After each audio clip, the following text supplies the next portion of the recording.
Hello and welcome everybody. A big warm welcome to this international audience for coaches and mentors. I'm Dawn Campbell, your host, or should I say co-host really, to Jennifer. I'm one of the directors at the IAPC&M, the International Authority for Professional Coaching and Mentoring. And today is a very special day because it's International Mentoring Day. So it's all about celebrating mentors all around the world and give thanks to them really across the globe for their sharing, guiding, inspiration, etc., and bringing on new talent. So what is Mentoring Day? Well, it's a relatively new event. And of course, mentoring goes on 24/7, 365 days a year, particularly in the workplace and in schools. And the purpose of having a special dedicated day to celebrate mentoring is to celebrate best in class, to raise awareness of the usefulness and the power of mentoring, and the improved performance that you're likely to achieve faster than you would if you were working on your own. So in the hot seat today, for the second call, I'm delighted to welcome expert health speaker, mentor and trainer, the lovely Jennifer Helen Popken, a new addition to the IAPC&M family, having recently got the mentoring program at the Hippocrates Health Institute in Florida accredited. So hello, Jennifer. Hi, so wonderful to be here with you. You're very welcome. Now, Jennifer's personal and professional life is steeped in her quest for truth, especially in the field of nutrition, science, disease prevention, so we can all benefit from a better health status. I'm looking forward to getting to know Jennifer in more detail in this next 60 minutes or so discussion. So grab your CPD logs and your pens. And for the second time today, let's hear from Jennifer. Well, not the second time today from Jennifer, but let's hear from our special guest speaker and learn about how we can reset our health status using a plant-based program and how it benefits us physically and mentally, which is never more important than it is right now with the global pandemic that's going on. So Jennifer, over to you, please. Oh, Dawn, I'm so excited to be in a conversation with you today about health. And I'd love to talk about this topic all throughout the year, but it seems as though at the new year, it's always a hot topic. It's a topic that we're all thinking about because we know we can do better. And there's a lot of information out there. We have had the worldwide internet at our disposal now for the last 2 decades or more. And it has given us great opportunity to access more information. But at the same time, all that information can also be confusing. You know, what is this paleo? What is keto? What is the weight loss? Are carbs bad? Are carbs good? There's just so much information that we're trying to sort through to make better decisions about our health.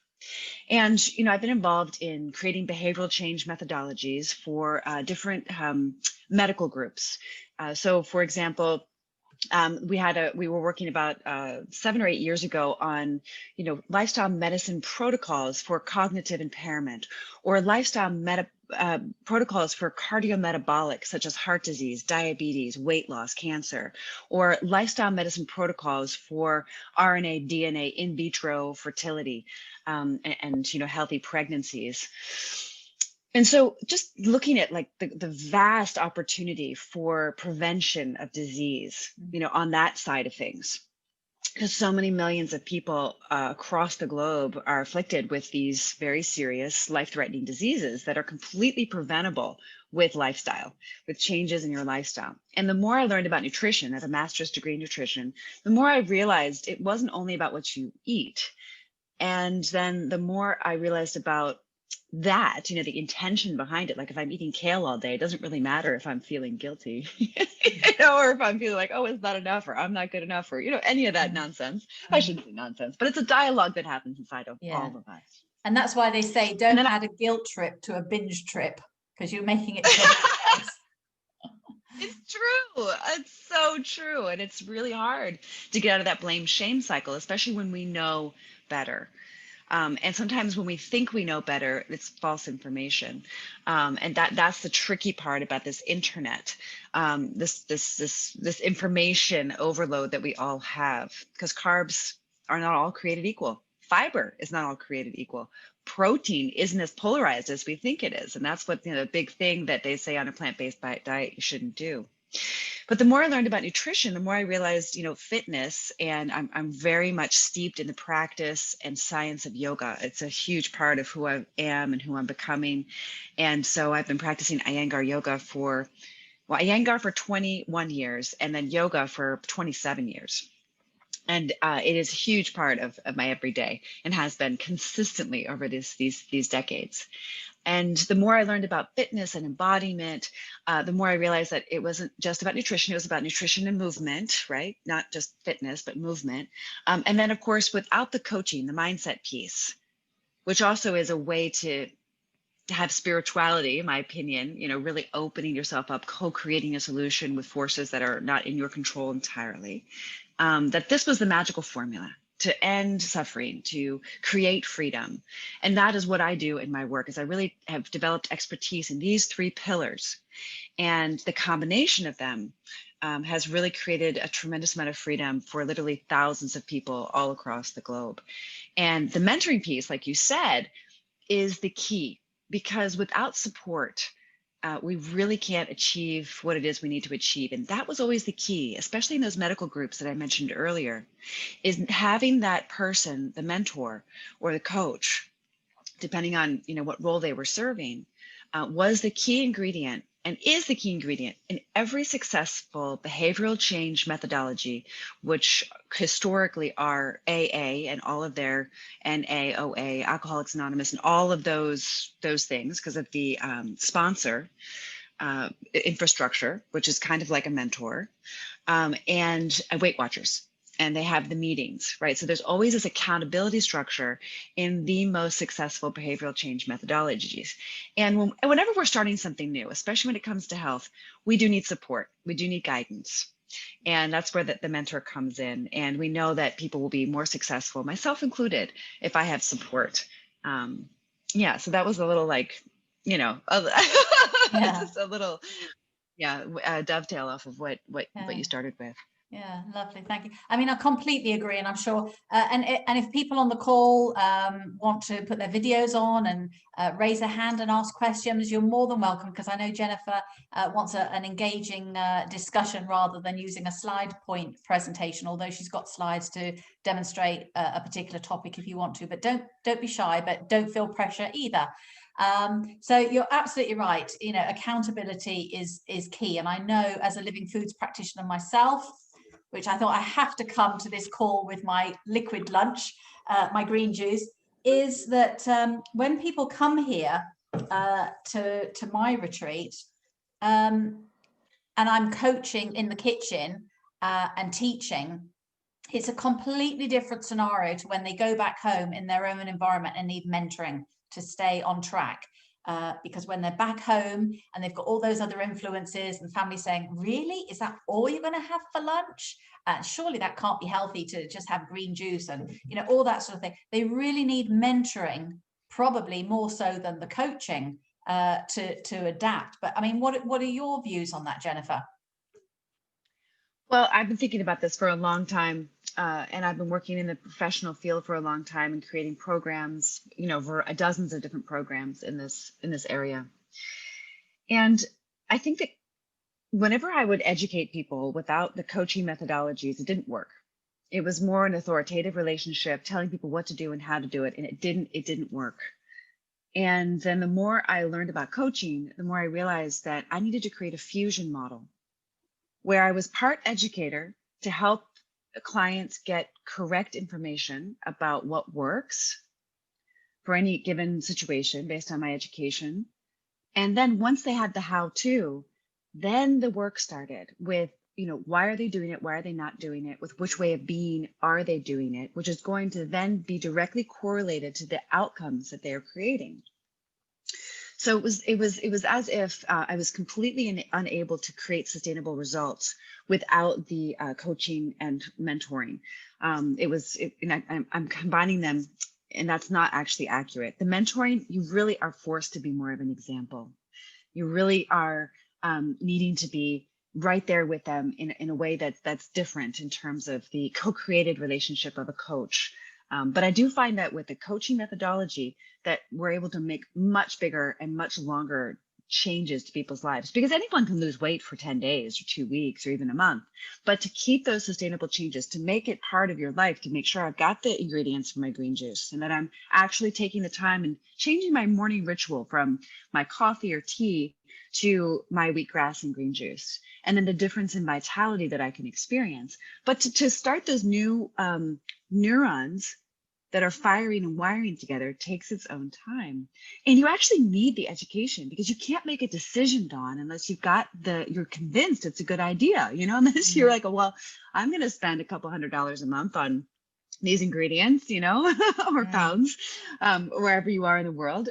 So it is key. The educational piece, I believe, is key when it comes to health, because there's just so much conflicting information. And like you said, a lot of people too, they're like, oh, a salad? That's not enough for lunch. And I said, well, actually, it really is. It feels great. But I mean, there are sprouts in my lunch, and if I didn't have those sprouts, or in my juice, I have sprouts. I probably would feel hungry if it was just iceberg lettuce and carrot sticks, but it's not. It's like, it's very deep green, vitality producing sprouts, which are actually 30 to 50 times more nutritious than a sunflower seed that's mature and dehydrated and ready to go. I eat those too. But the vitality in your food is directly correlated to the vitality you're experiencing in your energy.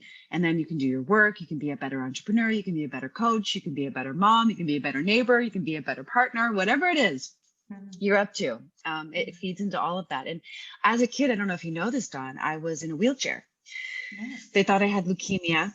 And from age 7 to 10, I was in and out of cancer wards, oncology wards for children. And I think the reason why I'm so passionate about health today is because I was so sick then. And I realized that life really is no fun. It's hard enough when you're well, being sick is just was so hard to be in a hospital, to be in wheelchairs, to be in the Western medical system, which didn't actually have solutions for me after the episode. I was saved by antibiotics. It ended up being a very rare bone infection, but I had to have intravenous antibiotics. If I hadn't had them, I would have had to have my leg amputated. So thank God I can walk and run and dance and do all the fabulous things that I do. But it really put things in perspective for me that if I don't have my health, I don't have anything. Nothing can happen. And that's a good example. Sorry, that's a good example of integrative, complementary, allopathic, functional medicine coming together, that it's not always just one modality, is it? No, never, because, I needed those antibiotics and they saved my leg. And they do save lives every day of the week, but we have to have the discernment to know when we can prevent disease with our lifestyle changes and be courageous enough to make the changes that we know are necessary. Like, you can't debate the fact that moving your body is good, right? Whether you go for a walk, whether you go, dance in the living room, whether you're playing with your dog or your children, like moving is good. No one can debate that. Now, how you move and what you do and weightlifting and how many minutes and how fast the heart rate is, like, we can get into all that, but we got to move our bodies. That much goes without saying.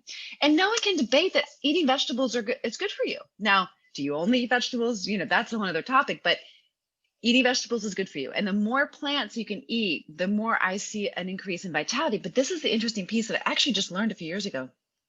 We're learning a lot about the biome, the microbiome, right? That we know that our gut is directly correlated to depression, anxiety, to our immune system. So our gut is becoming increasingly more important to pay attention to. And everyone says, so take your probiotics. But actually, the probiotics may not work as well as we think they do.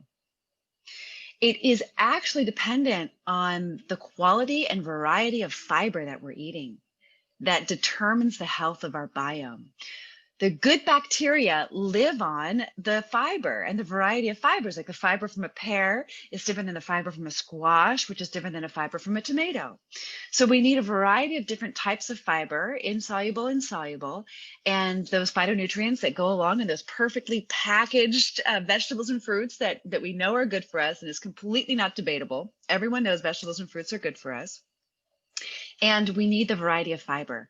And that's why I said earlier that not all fiber is created equally, because we need those good bacteria to proliferate in our gut, and they do that on good fiber.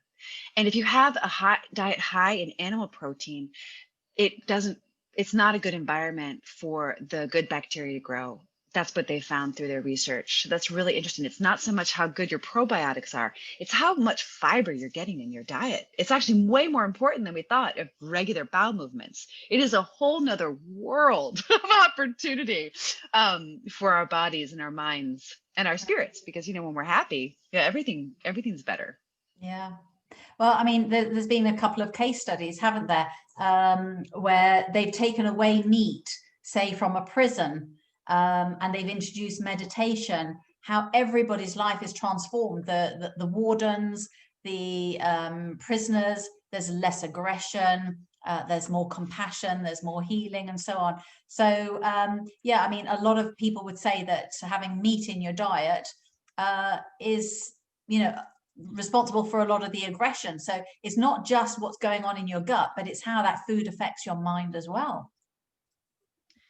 Absolutely. I mean, there is some research that shows that may be a correlation, in terms of the hormonal balance when the animal is, going to the slaughterhouse, and how they feel when they get killed. I mean, there's nothing conclusive that I know of, except for the study that you mentioned, where they did that observational study. But, the less demand there is for meat, the better it is. It takes a load off the planet in terms of, the ecology of the planet. But, it's a very personal choice. And I find there are a lot of meat eaters in the world who just don't trust that they're going to feel satisfied and they're going to be healthy on a vegan diet. And to be honest with you, you really do need to learn a few things if you want to eat a vegan diet and be healthy on a vegan diet. I know a lot of people who've gotten unhealthy on a vegan diet. And so you got to really, trust, know, learn, do your research, understand how to balance out the vegan diet. And I think it just takes time. I always like to, and I think this is great for any of the mentors or coaches on the call, even though maybe Dawn, you and I have a certain standard for ourselves, I never approach my clients at my standard per se. I hold space for it. Because I've been on this path for so many years, I really just like to meet everybody where they are, and where they are is perfect. And I just want them to feel that this inclusivity, because I don't know about you, but the blame shame thing is so insidious. I noticed that a lot in the raw food movement, particularly. I was brought up vegetarian, so I don't know any different, and then transitioned to vegan probably in my late 20s. But I know when I went fruitarian for about 18 months, there was a lot of blame and shame in that environment if you weren't 100%. And as a practitioner, I'm encouraging people to take steps towards improving their health status, whether it's from a standard American diet to vegetarian, vegetarian to vegan, vegan to raw, or fruitarian or whatever. So it's, yes, you're absolutely right. Anything we do is going to help us and help the planet. And particularly in this time of COVID, when not just us as practitioners need to be at our best, but we're helping our clients deal with a lot of psychological trauma and grief and depression. Food has got to play a big part of that, hasn't it? Oh, I think so. It's been my experience that, and firsthand with my daughter and my niece, I see a huge shift that when they change their diets, their depression and anxiety shifts as well. And it's pretty, this COVID thing has been so challenging for the kids. It's a real, it's for all of us. But I think it's important that we take into consideration a couple of things, especially when it comes to our immune system, our vitality, and our mood. And that is flour and sugar, chemicals. Flour, sugar, and chemicals are the top three things I think that really cause our nervous system to become overactive, to get frayed. It's almost like a hair. You know, like when your hair needs to get trimmed, it starts to split. And you can see that on the external, and it's very similar in the nerve fiber. And the nerve fibers are all over our body. I mean, everywhere. It's you know, like when you go like this on your hand, you know, you've got all these nerve fibers, you know, just on all over. It's amazing. We aren't really taught how to nourish the nerve fiber. And I know that my pranayama practice and a lot of the restorative yoga practices that we have are specifically designed to tonify the nerve fiber, because we don't want it to get frayed. We know from Western medicine that once you get a nerve dysfunction like ALS, MS, what's the other one? There's a couple of them, and there's no solution. Once the myelinian sheath in your nerve fiber starts to disintegrate or somehow malfunction, they have no idea what to do. It's like game over. Sorry, good luck. And it's really somewhere, it's a very difficult place to be in. And with that being said, we can help to make sure that our nerves stay intact by really just getting rid of sugar. Not necessarily fruit sugar, you know, with ripe, in season, room temperature fruit, but to really just anything that's got additional sugar in it, any dressings, sauces, you know, any kind of, you know, sweet treats, biscuits, cookies. I mean, sugar is really, it's taking away more energy than it's giving you. So it's reducing your immune system, it's reducing your vitality, it's reducing your beauty, it's causing premature aging, it is causing anxiety, it's causing an addiction cycle. You know, there's really, I don't know of any benefits from eating sugar, I guess, unless you're in a diabetic episode and you absolutely need something, you know, but that's a very rare case. So one thing that we can all, you know, just eliminate, and it takes about 3 days. If you're really on the sugar train, because usually you're on or you're off, you know, so if you're on the sugar train and you want to get off, just be prepared for 3 days of cravings and headaches and maybe some body aches and just like some icky feelings. But after that, you're free. Totally free from that loop, that cycle. So that would be one recommendation to everybody listening today, is that you just, you know, just surrender sugar, you know, and alcohol, by the way, is also sugar. And then, you know, the chemicals in your food, you know, the only way to avoid those is to just try to get your bio, if you're in certain parts of Europe, or organic, or from a farmer that you know, or grow them yourself, you know, lots of options there. But there are an enormous amount of chemicals used to preserve our food, to grow our food, which helps the longevity and the shelf life. But those chemicals actually go in, some of them, and disrupt our nervous system. Many of the 70,000+ chemicals found in our environment today that weren't there 60 years ago, come to find out, are carcinogenic. So we're preventing cancer by avoiding chemicals. And then, of course, some of these cause really huge problems with permeability in our gut. Which is causing gut issues, which is causing, you know, mental issues. And so there's this whole chain reaction when we disturb the natural cycle in our earth with chemicides, pesticides, herbicides, fungicides, that are, you know, not really good for our human body. But our bodies clean themselves out, which is a good thing. So if you start today or tomorrow, you know, you are getting on the right track, which is all about resetting your health in the new year. And on my website, I have like a 7-day reset that you all are welcome to sign up for free, if that's something that interests you, you know, with recipes and suggestions. There's a shopping list that you'll get. So if you're really looking for some guidance on, well, what do I make that's plant-based, that's going to taste good? What do I buy? You know, that's a little assistance. It's jennifer-helene.com. And that's available to you for free if that's of interest. So we said, avoid chemicals, avoid sugar. And what was the third thing I said? It was flour. Yeah, which is another thing of sugar, but it just kind of clogs up the system. So that's like pizza crust, pastas, you know, those things, anything. And I think, Dawn, this is the best way to say it. Every step we get away from nature as it was intended by nature itself, we're taking steps away from our optimal health. So flour is a step or two away from the wheat grain that was grown. in the soil, right? So you put a seed of a wheat grain in the soil, and it will grow and create more wheat. So that's nature as it intended. So you can soak those wheat grains, and then you can sprout them. You can make breads with them. But the moment you grind them and strip them of their endosperm, so they have a longer shelf life, you're getting less vitality from that food because it's not whole. So there are great breads that are made from whole wheat grains and spelt grains and sprouted grains, and that's a great thing if you like bread.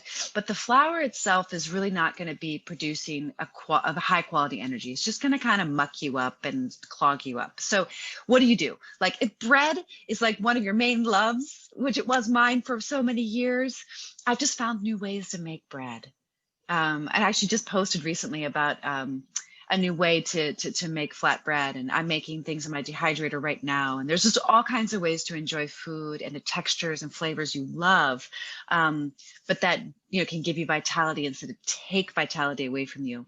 And avoiding chemicals, flour, and sugar is going to actually boost your immunity. It's going to make your skin glow. It's going to give you energy when you wake up in the morning, which, by the way, is a very important indicator about your health. How you feel when your eyes open in the morning. If you're aching, if you're grumpy, if you're feeling congested, it's a very strong indicator of where your health is. The morning, your breath, odors. People don't realize they can have a food hangover. Yeah, it happens to me sometimes, especially if I eat cashews. I don't know what it is. Cashews make me feel totally hungover. So strange. What about cravings, Jennifer? So this is a big thing, and people have a lot of fear. I mean, people are very married to their regime food-wise. It's a very emotive subject, and they tend to repeat what they were brought up with. So making changes, they can quite often be resistant unless they've got a very good motivating reason, like they're poorly. But to be proactive and to improve your health and make these changes, so that they don't fall off the wagon, what would be some of the things that they could do to minimize cravings? Cravings are real.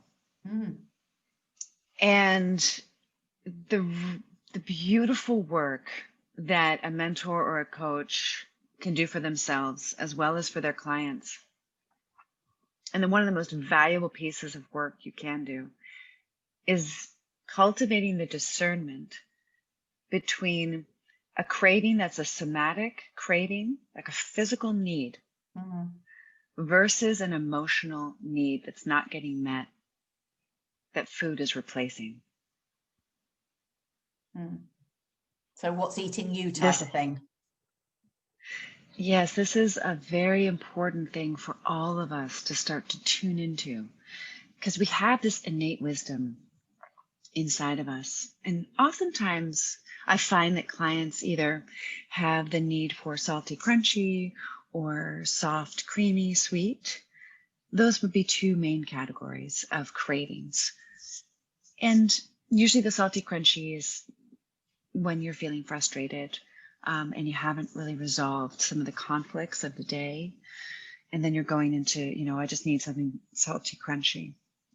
Creamy, smooth, sweet, that is usually needing some emotional connection, touch, a meaningful conversation, just some quiet downtime in connection with self or other.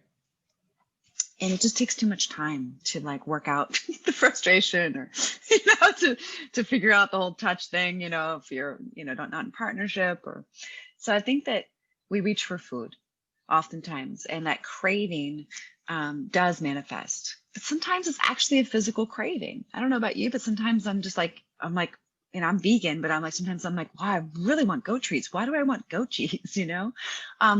Or if I'm in that state of oh, I really want bread, or I'm so wound up because I'm just go, and I'm so busy because I've got so much going on, and I want to eat a piece of bread or something. I'll go for a sweet potato. I'll roast a sweet potato, or I'll in a turning slicer, make pasta out of the sweet potato, and so you can eat it raw. Actually, it's quite delicious. Or you can make all kinds of things. So what I'm trying to say is that cravings are real. Sometimes they're emotionally based, that it's really valuable to look at what's going on internally in your internal landscape and try to find the resolution, and not just reach for the food to stuff it down, to resolve it or dissolve it or absolve it. I like absolve the best, because I don't like to continue to solve things over and over again. But also that, for me personally, I find that root vegetables are really key, because I'm constantly like up here, and that's not a good thing. I need to get grounded. I need to actually get my bare feet on the ground. So root vegetables have become an incredibly important part of my survival, I guess, to say, because if I'm not grounded, I can't really stay focused on the tasks at hand. I have so much going on with my coach training company, Noble Manhattan, with my personal clients, with Jennifer Helene, with my programs at Hippocrates, managing, selling, and all the marketing. So when we have, and of course I'm a mom, I have a household, I've got a lot of things. Plus I have projects that constantly people are coming to me to be executive producers, to write movies, to do films, to produce content. So I'm so busy. And sometimes I'm just like, I just need something to like get me grounded. I'm just going at 1,000 miles a minute. And the root vegetables have been really valuable to me, because everything else I eat is pretty much growing upward, right? All the sprouts. And energetically, it just kind of, I can peel myself off the ceiling. So I need those root vegetables, and they're not going to put the weight on me like a piece of bread or even a bowl of cooked quinoa. So the root vegetables, daikon radish, sweet potatoes, those have been a really big key. So when you're looking at your cravings and you want something salty and crunchy, you may want to reach for some raw nuts and seeds that you season in a dehydrator, or some flax crackers that are raw and organic. So there are ways to get your cravings met with healthier foods. I make a lot of cream sauces with nuts and seeds. So I use stevia as a sweetener. So you can find replacements for the things that you crave, the things that you love, and the things that you need. Because I also had this thing, childhood cravings, that I still really love and gravitate to sometimes. I mean, it's horrifying. Should I tell you what I used to eat when I came home from school? Go on. It's so American. So it was like a tortilla with a hot dog, and I think it was either American cheese or cheddar cheese. I don't remember which. And then I would put it, I think, in the microwave. And I would, nuke it. And that was like my after school snack. But like I would really it's like I love tortillas. And so I now find new ways to recreate that texture. But it's true. It's like a real like thing from my childhood. Okay. Well, staying on cravings, because I know with some of my clients, especially this is really big, supplements. I found that chlorella and spirulina have been fantastic in minimizing cravings, or literally getting rid of them in less than the 3-day period than if they went cold turkey. What's your experience with it, Jennifer?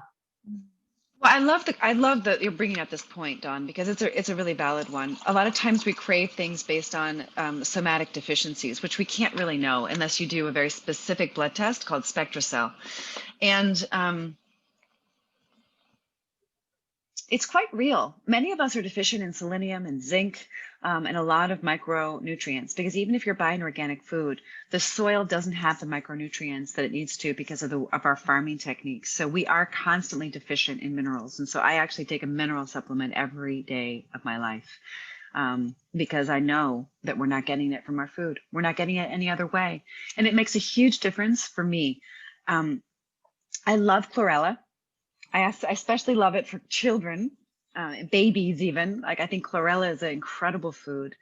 I have given it to a number of clients. Some of them have found that it helps, and some of them have not found that it, find that it doesn't do the trick. I think it's a huge asset.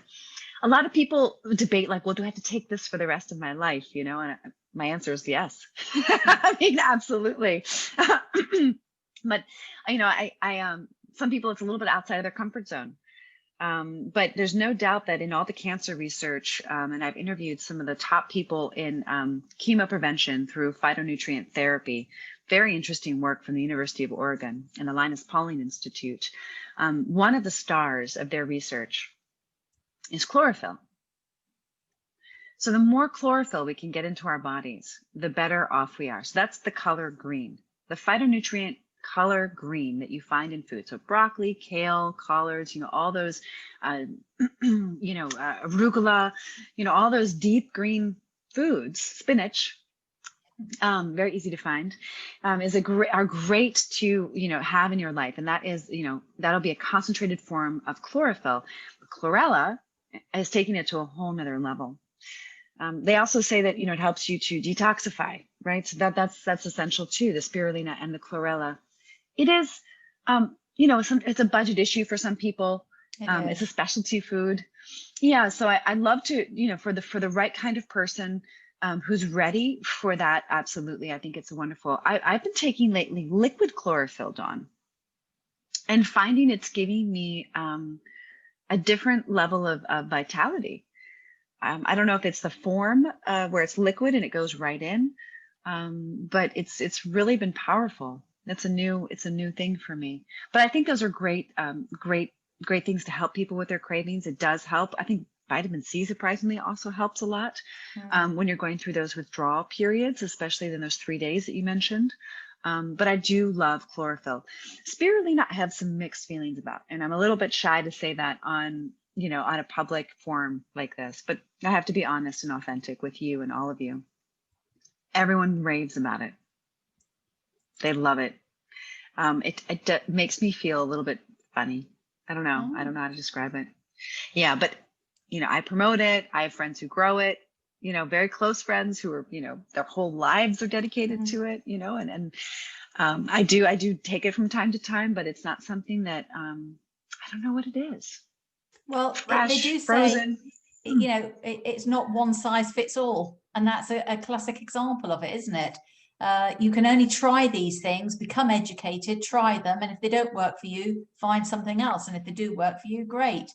But there's a lot of herbal stuff that you wouldn't take every day for the rest of your life anyway. Some things you're drawn to and you have a break for 7 days. It's just one of those things.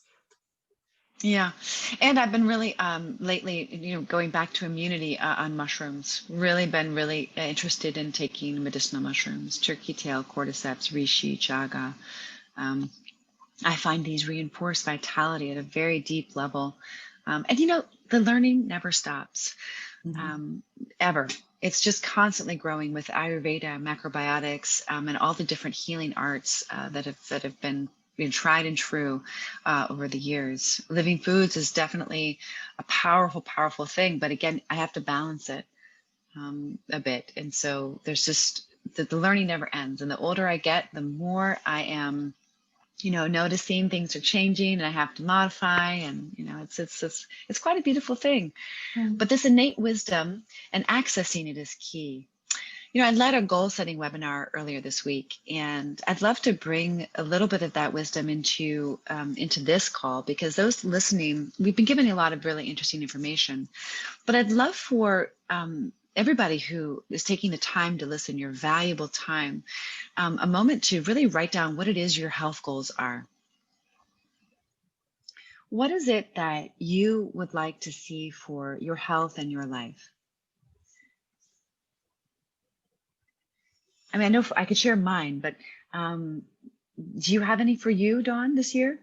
Yeah, definitely. I always said that I was never going to be one of these menopausal women who blamed weight gain on the menopause. And I was slim as anything before the menopause. And I have to say, before my husband retired. So I don't know which one it is, but the fact that I've got a husband here who we, tend to eat at least twice a day, whereas before I would have a juice and maybe, I could go all day on juices. But the bottom line is I've put on weight and I'm horrified, and I've for the first time, I found it difficult to lose the weight. So my goal this year is to get a much cleaner diet and tidy up some of the perhaps the sloppy habits, because I say my husband's a junk food vegetarian and I'm a high raw vegan. And obviously more and more, you know, I find myself dipping into a bowl of nuts or, you know, whatever it is. And I think I'm deluding myself. And so my goal this year is tidy up and clean up my diet. Nice. Beautiful. You know, my goal is, I'm kind of surprised at my goal this year. It's so simple, and it's something that you and I have been talking and preaching for years. And it's about being in the present moment. And the more I practice into that, the more I realize how much in the past I am and how far in the future I am, and how I really have to practice, you know, being fully here now. And it's such a simple thing, but it's so powerful. And just this practice is going to solve so many things simultaneously. So that's a big part of my practice. And honestly, a lot of the extreme ways of being that have created a lot of the greatness that I experience in my health and my life, but I actually want to be a little kinder and softer. So those are my part of my goal this year, is actually just to be kinder, because that can be so hardcore that it actually it isn't really kind. I think a lot of people who, or this is my experience from, I mean, I live in rural France, and so a lot of my exposure to people is on the internet. And I see that, you know, people who are high raw, vegan, fruitarians, they are very hardcore. They are very hard on themselves, etc. So I agree with you about the mindfulness. I actually start a vision quest tomorrow. So I'm going to have 4 days on my own in silence, water fasting, and I love that. But Anna, I can see you've shown yourself, so I'm assuming you would like to actually join the conversation rather than sit there and listen. So, you know, what is your health goal for this year? I mean, I have been very much relate to what you're saying about juices and smoothies, and I'm not a vegetarian as such, but I could easily go without meat. I love nuts, so really I resonate with what you say. In terms of my health, yes, really just exercising, you know, just going for at least for a walk and maintaining exercise. I was a runner. I used to run marathons, so running was my passion, and I just do walking. But it's very much be conscious of what I eat.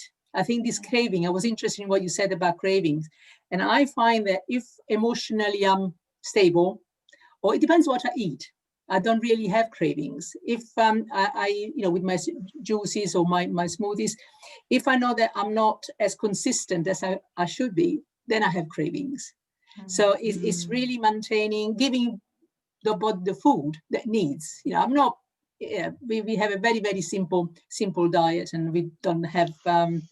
Yes, so very, very simple diet. But it is very important. I keep up my weight. I love nuts.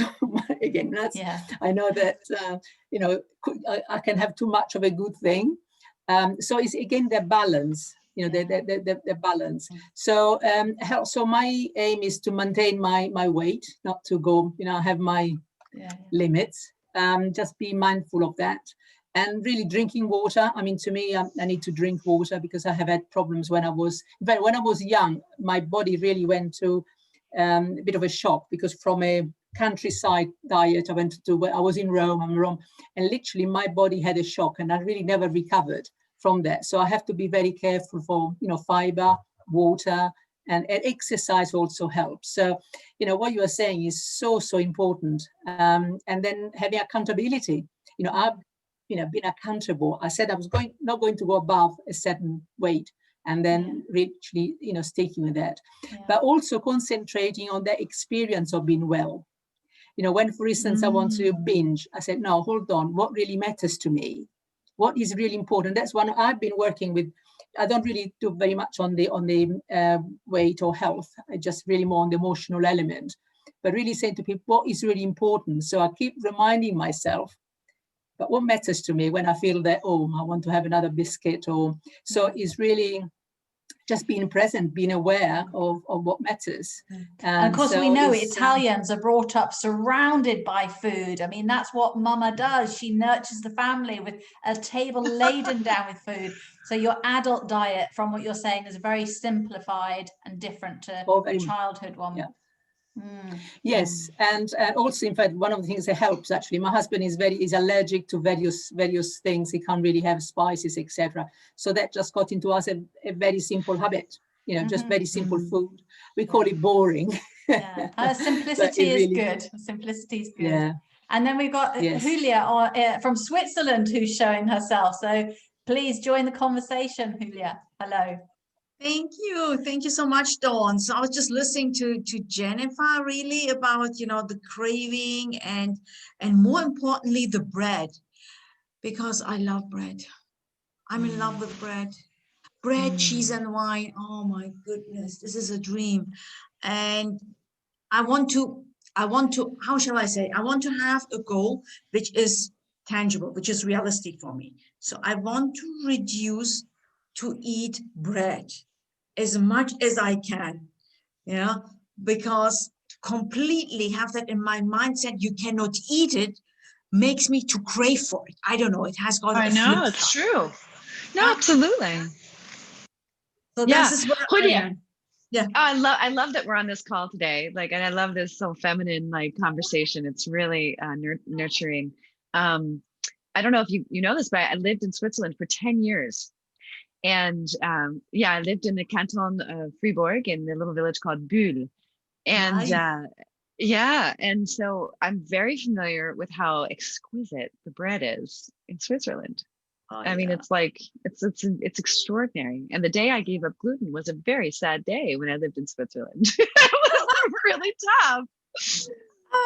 And it was during a time, you know, early 2000, where it wasn't easy to find gluten-free bread. You couldn't find it. It wasn't prepackaged at the co-op or the Migros. You couldn't find it. Right. So I had to make it, right? So I had to go find the grains at the Bioladen and you know, and figure it out. So with all that being said, you're right. When you deprive yourself of something, you crave it more. And it's like it becomes like a mind game. And one of the things that all of my clients say to me is that they have experienced a feeling of abundance when they work with me, and it's such a compliment, because I grew up in a family of foodies, and my mom was actually a compulsive eater. So I also grew up in Weight Watchers and Overeaters Anonymous meetings. So that was the background of my upbringing. So I could see that food could heal and food could also harm. Correct. And she struggled yo-yoing hundreds of pounds up and down, up and down. And so I really saw firsthand what you're describing, you know, where she would crave and deprive and then binge and all this stuff. And there was no bulimia, but I mean, she definitely struggled with compulsive eating. And so one thing I want to recommend, if I may. Yes. I'm all ears. The most important thing. Yeah, that as a mentor or coach, those of you listening, we always have to ask permission to give advice, right? So just a side note. On purpose, at least one day a week, you know, give yourself permission. Right? Okay. So is it Friday night or is it Saturday? You're going to have bread for breakfast, lunch, and dinner, you know, but one day a week, you just celebrate it. And it's on purpose, and you just enjoy it, and you get the freshest, most divine bread you can possibly find, fresh, hot off the shelf. You're there right at the time, you know, and you celebrate it. You know, that would be my suggestion. And then you may find that one day a week, like maybe you stop wanting it, maybe you still want it. I mean, who knows? Maybe it becomes one day a month. But you have to also see how that goes in alignment with what it is you're trying to achieve. So for example, if one day a week is causing your weight to maintain and your goal is to lose, then you may need to reevaluate. Is it breakfast, lunch, and dinner, or is it just dinner? You know, so you have to also see how you're on choice, you know, being on choice, celebrating on choice. Like, so you're not doing it in the blame shame cycle. You're doing it on purpose. Correct. That you are, you know, really celebrating it. You know, you could also experiment with some substitutes, but you know, those may or may not work for you, you know, in terms of different different bread recipes. I mean, I think it's really a beautiful thing to grind your own flours, for example, as a compromise, and then ferment them. I have a dehydrator and I'm making all kinds of breads. I'll be educating in 2 weeks, filmed in an online program, teaching people how to make their own dehydrated breads. And they're quite divine, but it's a very different texture. Yes, it is. And right. it's a different level of satisfaction. So I think for me, it's about steps, right? As we talked about earlier, Yeah. it's just, so it's not like every day, right? But you're going to celebrate on purpose one day a week, and then you're going to test that and see, if it's all day or just part of the day. And then if it's going to be every other week or what it is, what's going to work for you. But deprivation doesn't work. Yeah, And what absolutely. I would And add if I to heard, that, yeah, go sorry, ahead. Julia, Sorry. I was going to say what I would add to that is the word that you said about permission. And when I went sugar-free, I think it was 9 years ago, which meant obviously we gave up wine. We did it as a couple. So we said gluten-free, sugar-free, lots of frees. But we said, if ever we wanted to change our mind, there was no shame or blame on the other one. If we were out and we wanted a glass of wine, we could. And by not saying we will never touch this again, neither of us ever have. If we had used the word, we are never touching sugar again, we're never having an alcoholic drink, we are never having a chocolate bar, we are never having an ice cream again, all these things we gave up, I think it would have been much harder. That's not to say occasionally, particularly when we see on TV somebody pop a cork out a bottle of wine, we think, oh, that'd be quite nice. Can't remember what that tastes like. We've never actually done it. And neither of us have any desire this to. is discipline. This is discipline, Well, I think it's readiness. Actually, I think it's readiness. I got to a certain point, and I think many of people that I know gotten to a certain point where it's like, it's just not worth it, and I'm not willing to accept this level of I'm not saying this word to make anyone feel bad, but was for me the word. I'm not willing to accept that level of mediocrity. And I saw that it was a self-sabotage cycle that was keeping me stuck at a certain level. And I wasn't able to raise my game vibrationally, until I was willing to eradicate certain things from my diet. And then I could see it when I committed to it once and for all. I saw a dramatic shift, and I could never turn back. Like, I don't look at a birthday cake when I go to a party and want it. I just don't, because I know when I take a bite, it burns me. And then not only do I not enjoy the taste, I don't enjoy the flavor. Nothing about it is enjoyable. Now, does that mean that no one's going to make me a cake on my birthday? Well, they might. And if they do, it's going to be a raw, vegan, organic, gorgeous, something. And I might enjoy it, right? But, I will suffer some consequences. But I guess what I'm saying is that there's a readiness. And the readiness, there's something in you energetically, physically, emotionally, there's a readiness. And when that readiness emerges, it's unstoppable. But we have to sort ourselves out, on the way. I had to sort myself out on the way. Yeah. Now, I didn't really have a choice. I had explosive diarrhea when I ate gluten. So it was like, okay, I better try something. So that readiness kind of, pushed me over the edge there, because I just couldn't take it anymore, because I was just, suffering so much from all the antibiotics I had to take as a kid. My gut was just destroyed. So for me, it was part of rebuilding my gut, avoiding gluten. Right. So, but for you, it's something else, right? And everyone's going to have their own unique journey, and there's no right or wrong in it. The only thing that's wrong is keeping yourself stuck in the blame and shame cycle. But celebrate on purpose, enjoy it abundantly, and then create the balance, within it. All right. And perhaps if you are having bread, think about what you're having on the bread. Do you need both? Where I live in France, I would never touch a white baguette. I think the only white food I eat is a cauliflower. Anything that is white is just devoid of any goodness in my mind. So, sugar, flour, ice cream, pasta, rice, anything white, I don't want to go there. But we have increasingly over the last decade some fabulous artisan breads. And to my mind, if you can have a piece of bread and you don't need anything on it, that's a really good quality bread, like really sticky, dark brown with olives or something like that. But if I was to eat white bread and I had to put loads of stuff on top in order to make it palatable, which is, it's similar to what I say to meat eaters. Would they actually eat a barbecued piece of meat if they couldn't pour some sort of barbecue sauce on it? Would they eat such and such a hot dog if they couldn't pour the mustard on it? You know, why? There are some foods that we can eat without adulterating it by pouring other stuff on it.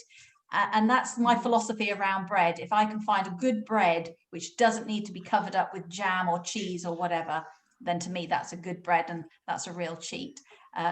So perhaps you don't need both. Oh my Sorry, goodness. Jennifer? It's really long, you know, the list is long, and I was thinking it's all about the nuts because I like cashew nuts as well. I try to consume them very carefully as well. I do exercises, but you know, this whole thing, what it can cause in your body is just interesting. It's fascinating, you know what? And it's so vast. I mean, it's beyond me, honestly. So I sent you an email, Jennifer, already about your freebie, you know. Okay, great. Wonderful. Wonderful. I just so appreciate this conversation. It's so rich and there's so much more to talk about, actually. I feel like we've just scratched the surface. And I love these kinds of conversations and I have them on a regular basis. So I encourage you all to join me in them. And I'm happy to host another one. Even differently, we could really dive in deeply into one topic. I have found that over the years, embodiment exercises or fitness is perhaps the fastest way to reach freedom from suffering than anything, whether it be food or even mindset exercises. It's really extraordinary. So I just want to encourage you all to. Perhaps we ought to set up a series, because obviously we need to be in optimal health in order to be an example for our clients, because it's a bit like you don't go to a hairdresser whose hair is a mess. You're not going to go to a health coach if, you know, they're not glowing with vitality. And I know we have a lot of health and mental well-being coaches in our community. So perhaps there's an opportunity, because Julia's right. I mean, even as a living foods practitioner, I don't know a fraction of what you know, Jennifer, you know, and to have somebody who's helping us help ourselves so that we can help our clients might be a lovely thing to do. And I know somebody like Betska, the lovely trainer in Canada, she really feels very strongly that coaches, in order to deliver that sort of spiritual, compassionate role, need to be vegan. So she's on a mission, you know, to change the diet of coaches. So, you know, I'm sure there's some good stuff there we could do together. Absolutely. And I do think, you know, it shouldn't hold us back to help others as we're helping ourselves, because, you know, I like you, we're all on a journey, you know, towards our optimal health. And it's great that we can be here to support each other. So I just thank you all for being here. Those of you who couldn't be present, you're listening later. It's a delight to get to know you. Please stay in touch, and I look forward to being on another call soon. Thank you, Dawn. Thank you, Julia. You're very welcome. Thank you for you your time, Jennifer. Thank you, everybody. Well, thank you, ladies. Thank you. Thank you. Enjoy the rest of your day. Yeah, Take care. Stay safe. Bye.